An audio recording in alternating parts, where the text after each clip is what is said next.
இதில் நம்ம hero sir வந்து தனியாக ஒரு பீச் ஓரமாக வந்து வாழ்ந்துட்டுருப்பாரு. மலையோரம் வீசும் காட்டு மாதிரி அந்த பாட்டில் வர மாதிரி வந்து சந்தோஷமாக வாழ்க்கையை வாழ்ந்துட்டுருப்பாரு. வாழ்க்கையை வாழ்ந்துட்டு இருக்கும்போது பார்த்தீங்கன்னா, அந்த பீச்சிலேருந்து ஒரு பொண்ணு ஒரு தாத்தா வருவாங்க. அந்த தாத்தா வந்து படகுல அந்த கரையோரமாக தான் வந்து இருப்பாங்க. ஆனால் அந்த பொண்ணு தான் வந்து ஏதோ கிஃப்டாட்டம் ஏதோ கொடுக்க வரும். ஏன்னா அவங்க தாத்தாவும் இவர் வந்து ஒட்டுக்கா மிலிட்ரி ஆர்மியில் வேலை செஞ்சுருக்கா அப்படின்னு வந்து சொல்லியிருக்காங்க. அதுக்கப்புறமா அப்படி வந்து கொடுக்கும்போது வந்து கொடுத்துட்றாங்க. கொடுத்ததுக்கப்புறமா 2வது திரும்பி போகும்போது பார்த்தீங்கன்னா, அந்த பொண்ணு வந்து அலையில் சிக்கிக்கிறாங்க. தாத்தா அலையில் மூழ்கி செத்துடுறாரு.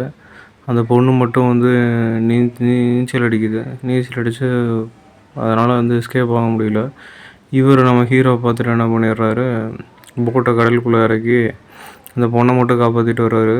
அந்த தாத்தா வந்து போயிட்டார்.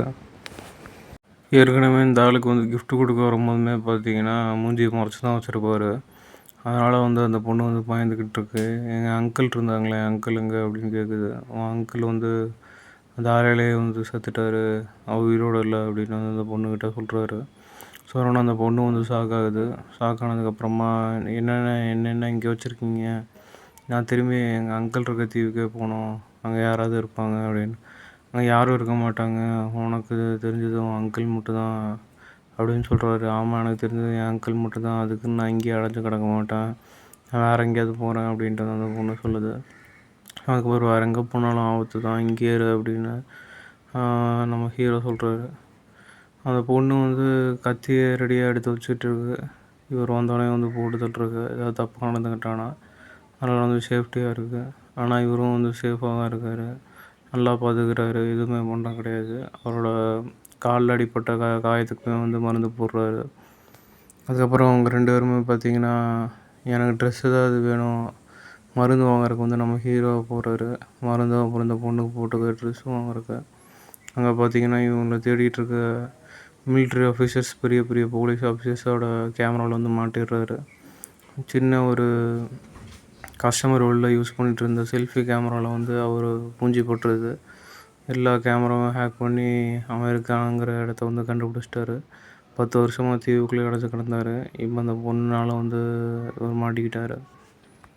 இவர் அந்த தீவில் தான் இருக்கானுங்கடா, போய் போடு தள்ளட்டோங்கடான்ட்டு வந்து 2 கூலி படையானப்போ போலீஸ்காரங்களும் வந்து தேட போகிறாங்க. அப்புறம் போடு தள்ளுற அசாசினேஷனை வந்து போகிறானுங்க.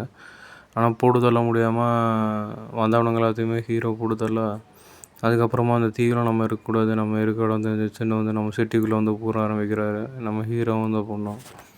அப்புறம் பொண்ணும் அவங்களும் வந்து அந்த கரையை ஒட்டி இருக்க, அதாவது பீச்சுக்கு பக்கத்தில் இருக்க ஒரு லோக்கல் சிட்டிக்குள்ளே வந்து போகிறாங்க. போனதுக்கப்புறம் பார்த்திங்கன்னா, அவங்க அந்த சண்டை போட்டதில் பார்த்திங்கன்னா லைட்டாக அடிபட்டிருக்கு, குண்டு பாஞ்சு. அந்த கிட்னிக்கிட்ட இருக்க இடத்துல வந்து லைட்டாக தையல் போடலான்னு வந்து போகிறாங்க. போகும்போது பார்த்திங்கன்னா, அந்த வீட்டுக்காரனுங்க துப்பாக்கி எடுத்துகிட்டு வந்து நிற்கிறானுங்க. நீ யாரா, கொலைகாரனா இல்லாட்டி வந்து திருடனா, எதுக்கு எங்கள் வீட்டுக்குள்ளே வந்துருக்கு அப்படின்ட்டு. பின்னாடி அந்த பொண்ணு வந்து துப்பாக்கி வச்சு மிரட்ட, அவனுக்கு தையல் போட, இவர் வந்து ஆட்டுக்காரர், ஆட்டை இருக்கிறவன், ஆட்டு தையல் வந்து போட்டு விட்டதுக்கப்புறமா எஸ்கேப் ஆகலான்னு பார்க்குறானுங்க. வீட்டை சுற்றி ஃபுல்லாக போலீஸு. அந்த போலீஸை சமாளிக்கிற முன்னாடி பார்த்திங்கன்னா, அந்த வீட்டுக்காரனே வந்து போட்டு தள்ளிடுறானுங்க. இவனை போட்டு தள்ளுறதுக்கு பதிலாக போலீஸ் மட்டும் கிடையாது, இவனை ஹீரோவை கொலை சொல்ல ஆரம்பிச்சிருக்கான். அசாசினேஷன்ஸ் ஃபுல்லாக நிற்கிறானுங்க. ஒருத்தன் மட்டும் தான் நிற்கிறான், ஸ்னிப்பர் கன்று வச்சுருக்கான், வச்சு ஒரே போட்டான்.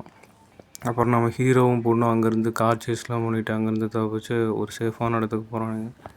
அப்புறம் 2 பேரும் அங்கேருந்து தப்பிச்சோம் ஃப்ரெண்டு வீட்டுக்கு வந்து போகிறாங்க, ஹீரோட ஃப்ரெண்டு வீட்டுக்கு. ஆனால் ஹீரோட ஃப்ரெண்டுக்கு வந்து கேன்சர் இருக்கிறது வந்து மாத்திரை வச்சு கண்டுபிடிச்சிடுது அந்த பொண்ணு. அதுக்கப்புறம் இந்த பொண்ணு பார்த்திங்கன்னா, இந்த படத்தோட ஸ்டார்டிங்லேருந்து எண்டிங் மட்டுமே ஒரு டவுட்டாகவே இருக்கும்.